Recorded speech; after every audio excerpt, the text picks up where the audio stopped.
कहते हैं संगत से गुण होत है और संगत से गुण जात। चंद्रमा पे होड़ लगा हुआ है। चंदा मामा के घर कौन कौन से भांजे पहले पहुंचेंगे? वैसे आपको बता दें, रूस रेस से हट गया, लेकिन अब दूसरा भारत का एक दोस्त पीछे लग गया है। जानेंगे 26 अगस्त को वो भी अपना मून लैंडर भेज रहा है, लेकिन उसे भारत की भी मदद चाहिए। जानेंगे ये देश कौन सा है और क्यों ये होड़ लगी हुई है। और जहाँ एक तरफ इधर चंदा मामा में खेल चल रहा है, तो उधर दूसरी तरफ मैंने यूं ही नहीं कहा था कि खैबर पख्तूनख्वा का इलाका पाकिस्तान के हाथ से लगभग निकल चुका है, क्योंकि सेना का वहां कोई खास कंट्रोल नहीं रहा है। 8 दिन के अंदर चौथी बार सबसे भयानक तरीके से इस बार वहां पे बड़ा खेल हुआ है। जानेंगे खैबर पख्तूनख्वा में क्या हुआ है। खैर, बात करेंगे चंदा मामा के भी और वहां पे पाए जाने वाले खजाने की भी। जियोपॉलिटिक्स में धमाल मचा हुआ है इस वक्त। भारत में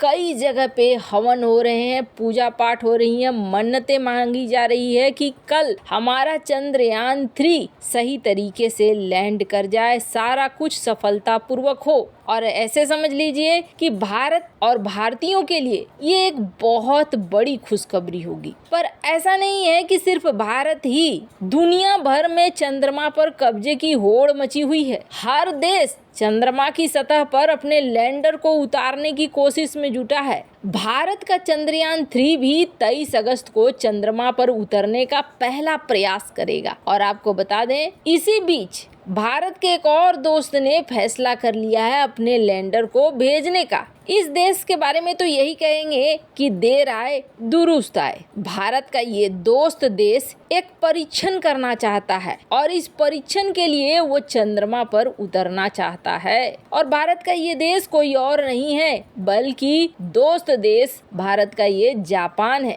जापान ने भी चंद्रमा पर अपने लैंडर को भेजने का ऐलान कर लिया है। जापानी एरोस्पेस एक्सप्लोरेशन एजेंसी जाक्सा, इसका कहना है कि 26 अगस्त को जापानी समय के अनुसार सुबह 9:24 पे स्मार्ट लैंडर भेजने की तैयारी की जा रही है। इस मून लैंडर को H2A रॉकेट के जरिए लॉन्च किया जाएगा और जापान का ये मून मिशन बहुत ही महत्वपूर्ण है। स्मार्ट लैंडर अपने नाम की ही तरह छोटे पैमाने का एक मून मिशन है, लेकिन इसमें बड़ी महत्वाकांक्षाएं जुड़ी हुई है। लैंडर का मुख्य उद्देश्य है सटीक चंद्र लैंडिंग तकनीकों का प्रदर्शन करना, जो अधिक चुनौतीपूर्ण क्षेत्र है। साधारण भाषा में समझिए कि किस तरीके से एकदम आराम से सटीक तरीके से उतरा जाए चंद्रमा पर। चंद्रमा पर उतरना यही एक टफ काम है। जिस तरह की चीजें होती हैं हमने देख लिया, पहले चंद्रयान 2 में भी उतरने से पहले ही क्रैश हो गया और उसके बाद हमने देख लिया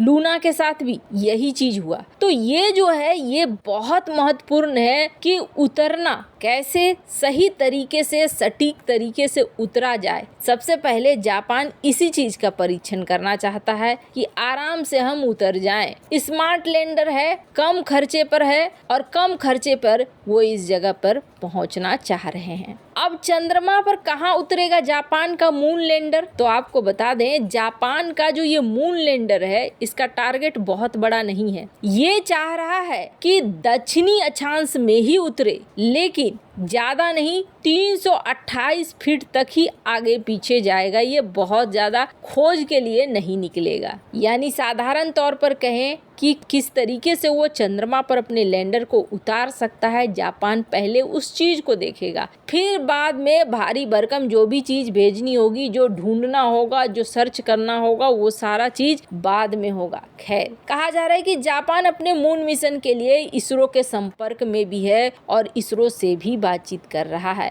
पर एक साथ ऐसा लग रहा है कि सारे देशों के बीच में होड़ मच गई है। खैर, अच्छी बात है, एक नई जगह अगर इंसानों के बसने लायक हो जाती है तो उससे अच्छा और क्या हो सकता है। खैर, जहाँ एक तरफ ये सब कुछ हो रहा है, वहीं दूसरी तरफ बात करें अपने पड़ोसी की। ऐसा है कि आजकल पड़ोसी के घर में घटनाएं होना, दिवाली की तरह पटाखे फूटना, ये सब कुछ आम हो गया है। लेकिन समस्या क्या है? समस्या ये है कि ये चीजें उसके सबसे बड़े आका चाइना को बड़ा टेंशन देती है। और उससे भी बड़ी बात यह है, हमने आपको बताया था सारी चीजें फेल होती जा रही है। जब ये लोग पहुंचे थे रूस में एक मॉस्को कॉन्फ्रेंस चल रहा था सिक्योरिटी की, जिसमें चाइना के डिफेंस मिनिस्टर भी पहुंचे थे, पाकिस्तान का प्रतिनिधि भी पहुंचा था, सऊदी अरब के प्रतिनिधि भी पहुंचे थे। तो यहाँ पर ये देखा गया कि इन्होंने एक अलग से बैठक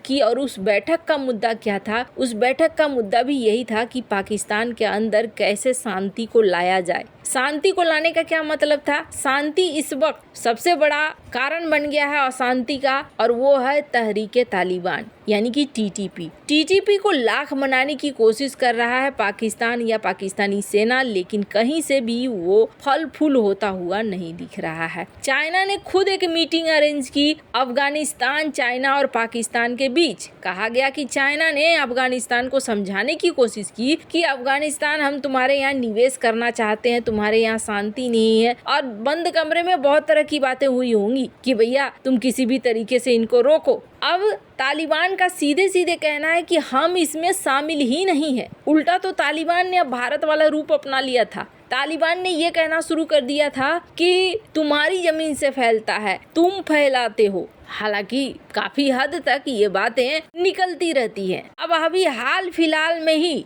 चाइना वाला हमला हुआ, और चाइना वाला जो चीनी नागरिकों को टारगेट करके हमला हुआ, उस हमले के कुछ दिन बाद फिर एक हमला हुआ, और अब नया ताजा तरीन हमला हुआ है। और ये हमला काफी भीषण बताया जा रहा है। इसलिए भीषण बताया जा रहा है कि जो आधिकारिक आंकड़ा है ना, वो आधिकारिक आंकड़ा 10 का ये बता रहे हैं। उसके अलावे कई घायल हैं ऐसा भी बताया जा रहा है। आजकल टीटीपी ने ना निशाना बनाने के तरीके को ही बदल दिया है। ये लोग अब इक्के दुक्के नहीं, सीधे पाकिस्तानी सुरक्षा बलों के काफिले को निशाना बनाते हैं। और आप जब काफिले को निशाना बनाया जाता है तो उसमें मौतें बहुत ज्यादा होती है।